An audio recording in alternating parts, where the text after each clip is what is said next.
Tapi sebelum kita lanjutkan, kita bergabung dengan Bung Harpa di Jepang. Waduh. Wah, ini sohib lama ini. Yes. Bung Haris Pardede. Halo Bung Harpa. Halo. Hai. Mosi. Gimana? Ini kayaknya lebih awal keluar dari stadion kayaknya nih. Harpa. Ya, sorry, suaranya agak kedengeran. Kedengeran. Cukup jelas. Ya. Suara Bung Harpa cukup jelas. Cukup jelas kok. Apakah duluan keluar dari stadion setelah menyaksikan Indonesia dibombardir 6 gol? Boleh nanya nanti sama Harpa ya? Boleh. Iya. Oke, ini Sebentar, lagi masih setting setting dulu dulu. ya, nyari posisi. Berarti ini dihubunginnya kurang pas ini momennya nih. Dia tadi kayaknya belum siap. nyari spot baru kayaknya. Nyari, ya, kita tunggu Mungkin dulu. kayak di GBK juga kalau misalnya lagi kayak gini kan kayaknya sinyal juga ngejam Ya, ya. pastilah, itu ya. Iya. Ya, halo. Ya, oke, udah bisa mendengar suara kami Bung Harpa? Oh, oke. Ya, kita di sini lagi live reaction bersama Bisa. Bung Gita Oke, Suwondo gimana? juga ada di sini, ada Bung Jai Citayam juga dan ada Mai. Gimana? Boleh laporan sedikit pertandingan atau suasana di Ya. Osaka? Indonesia kalah dengan skor 0-6. 6-0. Ya, dari hasil 6-0 ya. Jadi dari hasil rasa-rasanya ini sangat menyakitkan. Tapi bukan hanya hasil ya, karena dari komparasi memang kita tahu kita sulit lah menghadapi mereka. Tapi the way kita nggak bisa dapat shot sama sekali. Dan bahkan hampir kita susah sekali menguasai bola sepanjang pertandingan. Oleh Romney juga dikunci sedemikian rupa. Ya, saya pikir ada PR yang harus dibenahi untuk persiapan Oktober nanti. Beruntung ini adalah joy match, dalam arti sudah tidak menentukan lagi. Jadi mudah-mudahan kekurangan yang kita bisa lihat sekarang ini sangat menganga, bisa diperbaiki dalam persiapan untuk Oktober nanti. Ya, ada Bang Gita Suwondo juga di sini ingin bertanya. Silakan Bang Gita Suwondo. Harpa. Halo. Ya, Mas Gita, halo. Cuma mau nanya satu pertanyaan. Menurut Anda Miss Hilgers tadi gimana? Lebih baik mana ya? Iya. Oke. Krusial ini. Ini benar. Jangan sampai dihujat Indonesia lagi nih. Gimana Bung Harpa? Kita lihat Iya, tadi enggak. Tapi memang gini. Iya, memang kalau menurut saya ini bukan kesalahan individu saja ya, tapi memang secara permainan, secara kelas memang kita harus akui jauh dari Jepang lah.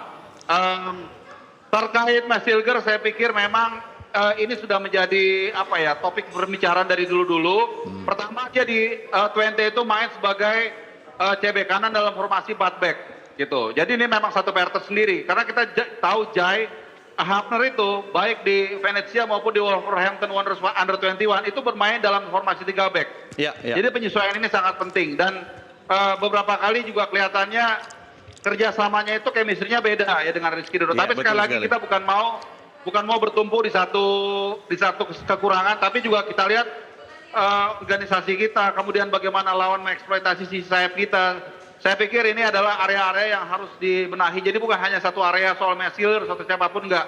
Ya. Dan beruntung kita di partai ini sudah memastikan lolos round 4 sehingga kita bisa tidak ada impact sama sekali dengan kekalahan ini walaupun mungkin agak sedikit menyakitkan lah. Ya.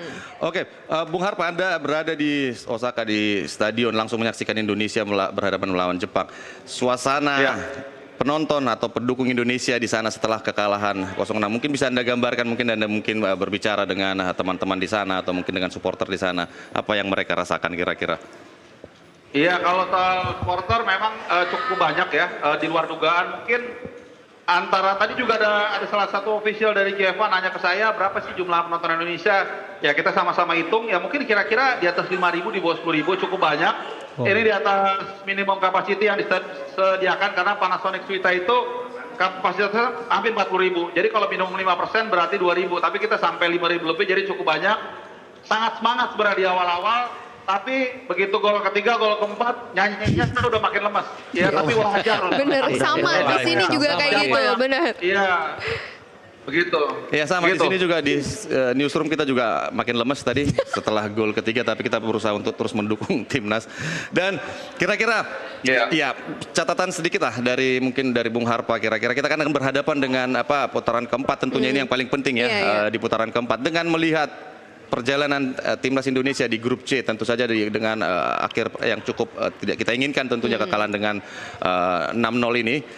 Apa kira catatan penting dari Bung Harpa yang sangat berpengaruh nantinya untuk kita di putaran keempat nanti?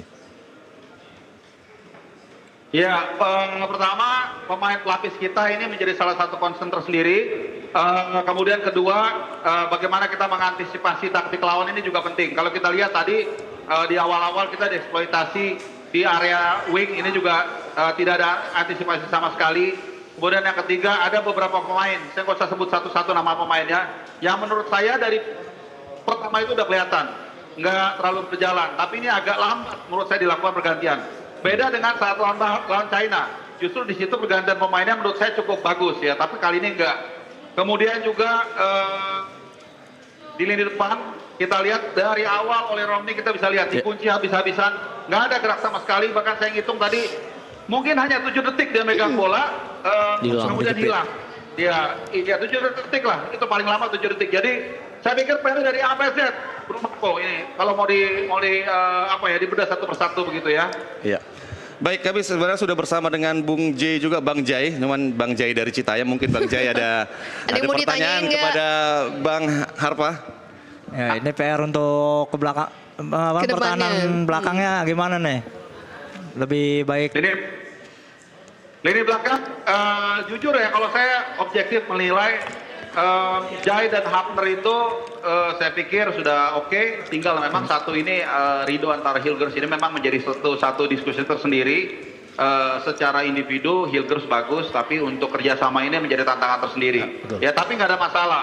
Ya Rido juga nggak mungkin bisa perform terus. Ketika ada masalah mungkin bisa saja dia digantikan. Kemudian untuk penjaga gawang sebenarnya kita juga sudah cukup bagus dengan adanya dua kiper yang mumpuni, ada Paes dan juga ada Emil Audero. Dan kemudian juga, nah di sisi kanan ini ya, di sisi kanan kita nggak tahu nih Sandy Walsh kondisi seperti apa. Tapi kita beruntung Kevin Dix paling nggak sejauh ini available ya, tidak kena kartu kuning yang kedua sehingga dia bisa tampil di Oktober nanti. Ya Verdong juga sama, memang sengaja nggak dimainkan karena sudah terkena kartu kuning. Jadi ya saya pikir ini lebih kepada bagaimana pematangan sebagai sebuah tim. Dan beruntung nanti kita kalau nggak salah September itu ada TC. Mudah-mudahan itu bisa digunakan untuk mempererat lagi chemistry antara para pemain, terutama di lini belakang. Iya, iya. Bung Harpa satu mungkin tadi sedikit tentang Emil Audero tadi, walaupun kebobolan 6 gol ya, tapi kita melihat beberapa Savingnya paling tidak juga. ada berapa tadi, 7 atau 6 penyelamatan Ada double save satu. Ada double save juga yang dilakukan oleh Emil. Catatan Anda tentang Emil Audero pada pertandingan malam ini? Iya, kebetulan tadi kita juga dengan tim media juga membahas ya soal Martin Paes dan Emil Audero. Ya boleh dikatakan 11-12 lah. Malah saya sedikit agak menempatkan Emil Audero di pole position ya, tapi doesn't matter, yang penting mereka bersaing secara kompetitif ya, tapi sehat gitu ya. Secara pengalaman juga kita tahu Emil pernah jadi tulang punggung di Sampdoria, pernah berhadapan dengan Ronaldo, jadi kalau saya pikir itu nggak ada isu sama sekali. Tapi ya Paes juga sinyalnya. bilang bergabung. Jadi dia lebih karakter untuk menjaga gawang, tapi apapun kipernya mungkin mau Levi Yasin bangun lagi juga kayaknya agak susah ya untuk mengantisipasi itu ya. Baik, terima kasih Bung Harpa. Selamat kembali bertugas di Osaka. Sampai ketemu lagi di Jakarta. Terima kasih. Harpa.